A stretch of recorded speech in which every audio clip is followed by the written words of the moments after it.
Mr. Deputy Speaker, thank you very much.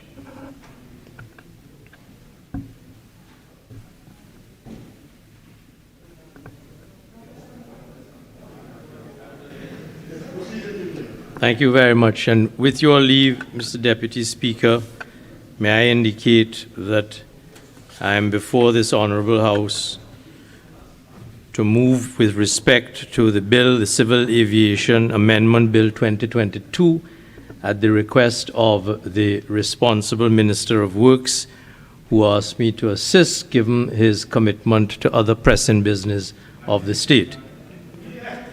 I beg to move that a bill entitled An Act to Amend the Civil Aviation Act, Chapter 4903, be now read a second time.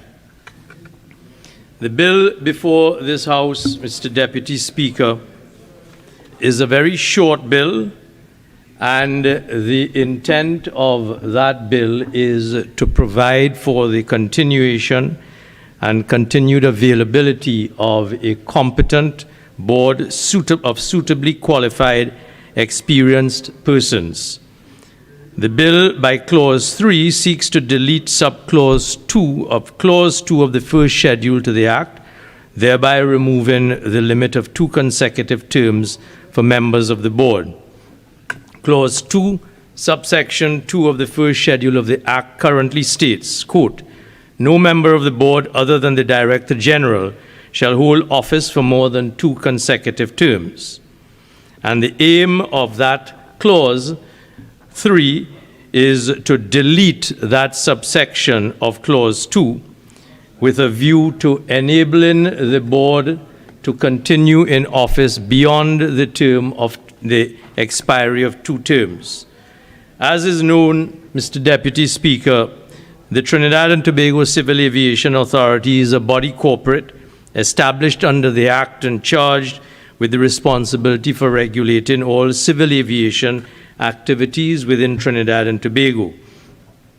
Pursuant to Section 11(1) of the Act, the business of the authority is managed by a board of directors comprising 8 persons appointed by the President in accordance with the provisions of the first schedule of the Act.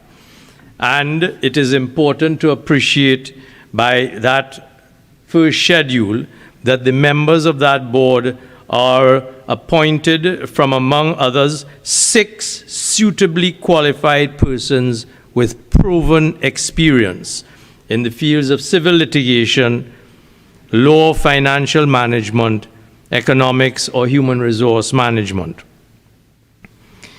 Mr. Deputy Speaker, the civil aviation industry is a highly technical and specialized field, and among the responsibilities which the board is charged with is the preparation of a corporate plan with respect to corporate management and goals of the authority to include, among other things, the analysis of risk factors likely to affect the aviation safety in the aviation industry, and to keep the minister apprised throughout with respect to the realization of that plan.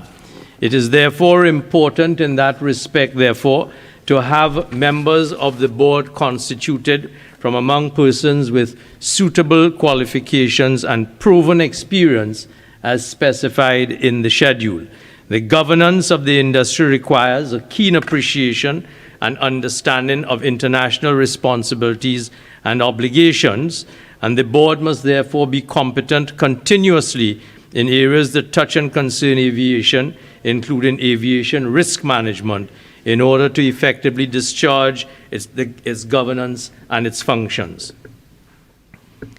The cadre of persons who are available in a population of Trinidad and Tobago is one that is not necessarily large, particularly in the area of the suitable, specialized, and technical qualifications of aviation.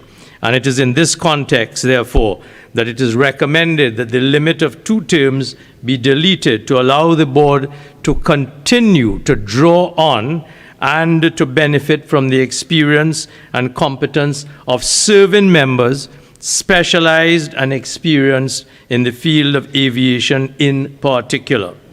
The suggested amendment that is brought before this House by this Act, by this bill, is to operate with the required expertise while paving the way for new talent to be sourced through a mixture of both old and newer members. This allows the transfer of knowledge without limiting the board unduly.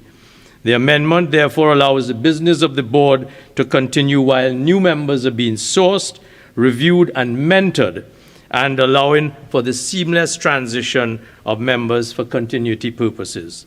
Subclause 1 of the second schedule of the Act stipulates that the board shall not less than once every 2 months convene such meetings of the board as are necessary for the effective conduct of its functions.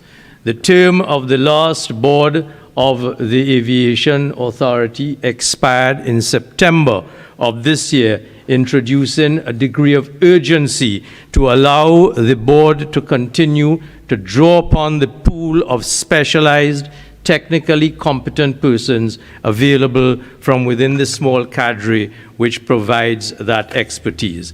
It is therefore against that background, Mr. Deputy Speaker, that we move that subsection 2 of section 2 of the first schedule be deleted so that at the expiry of 2 terms, those members of that board will continue to be available to serve the aviation industry.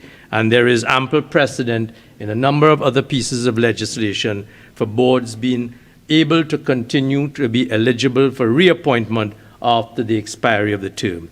In the circumstances, Mr. Deputy Speaker, I beg to move.